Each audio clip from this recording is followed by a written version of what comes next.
Já reparou que tem alguns religiosos que não aceitam você nem abrir a boca para discutir a moral cristã? Esses ateuzinhos aí, além de herege adorador de Satanás, né, eles querem se achar acima da moral de Deus. Eles acham que eles têm moral para questionar a moral de Deus. Vê se tem cabimento um negócio desse. O cara quer se achar acima da moral de Deus. Então, acontece que eu acho, sim, não só a minha, mas inclusive a moral dos cristãos muito acima da moral cristã.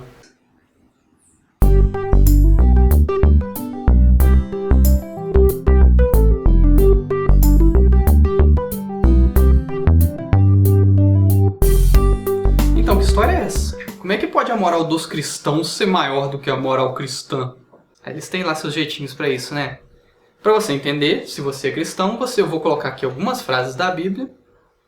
Vou puxar elas aqui agora, você vai dando uma olhadinha, eu vou dar um tempinho pra você ler.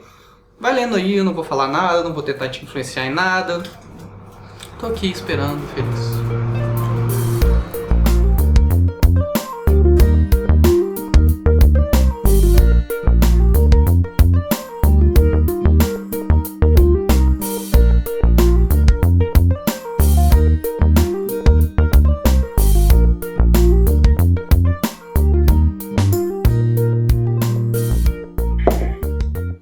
Prontinho, leu?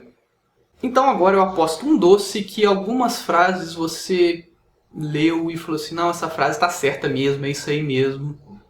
Mas também sou capaz de apostar que não foram todas que você aceitou imediatamente assim. Muito provavelmente tiveram algumas aí que você não aceitou bem de cara, não, peraí, temos que ver isso direito, né? Usando aquelas tradicionais desculpas que a gente já conhece, né? Aqueles tradicionais malabarismos interpretativos que todo cristão usa para alguma passagem da Bíblia. Eu sou inclusive capaz de apostar que eu sei que foram as de baixo daquela lista que você usou isso. E aí, gente, por que isso acontece? Por que tem algumas passagens que você já aceita de cara na hora, não precisa questionar, não precisa fazer nada, e tem algumas outras que precisa interpretar, precisa buscar o sentido, precisa entender o contexto? Por que será que isso acontece? Vamos ser honestos? É porque você sabe que essas passagens são cruéis, covardes, mesquinhas, violentas, sanguinárias, imorais em geral. Imediatamente na hora que você lê essa passagem, você identifica isso. É por isso que você vai procurar uma desculpa, é por isso que você vai tentar dizer que é metáfora, que tem que interpretar o contexto e que todas essas outras coisas. É tão simples ver isso. Quando foi a última vez que você tentou interpretar ou ver o contexto, ou dar desculpa, ou considerar o significado das palavras por uma das passagens bonitas? Sabe o que é? Essa passagem, ela até diz mesmo amai uns aos outros, entendeu? Mas você tem que interpretar o contexto. Era uma época diferente, viu? As coisas não eram do jeito que era agora. Isso foi escrito para um outro povo, um outro momento histórico. Você não pode levar o pé da letra, assim. Então, esse pedaço diz que Deus é justo, entendeu? Mas você tem que interpretar que justo também tem outros significados, entendeu? Tem que ter humildade. Não é assim, não. Você tem que interpretar a coisa. A humildade é só uma metáfora, entendeu? É uma metáfora que quer dizer que você tem que acumular riquezas e não ligar para os outros. Não é que diz que a gente tem que honrar pai e mãe, entendeu? Mas você tem que ter uma interpretação da coisa. Você tem que estudar a linguística para você poder entender corretamente o que significa esse trecho. Porque num dialeto aí da mourada... Isso não acontece, né?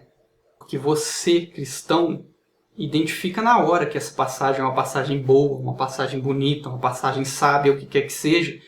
E você sabe que é na hora que ela não precisa de uma justificativa. Do mesmo jeito que você identifica na hora que as outras passagens são cruéis, racistas, mesquinhas, imorais, etc., só que você não quer admitir que a sua Bíblia é imoral, mesquinha e você vai procurar desculpas para ela.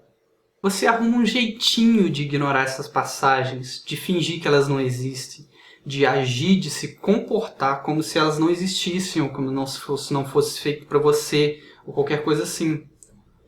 Porque você sabe que elas são imorais. Porque a sua moral é superior àquela moral bárbara que está escrita lá.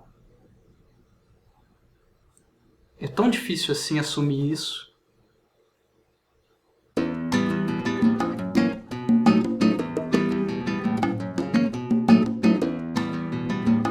A linguística da coisa, porque tem alguns dialetos, caralho,